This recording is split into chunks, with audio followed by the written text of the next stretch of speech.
Nagsimula na sina Janine Gutierrez at Jericho Rosales sa kanilang taping para sa The Accused, ang seryeng pinakahihintay ng lahat.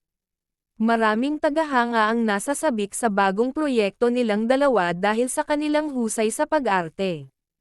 Ang serye ay inaasahang maghahatid ng matitinding eksena at misteryosong kwento na magpapakaba sa mga manunood. Sa likod ng kamera, makikita ang dedikasyon ni Janine at Jericho sa pagbibigay buhay sa kanilang mga karakter.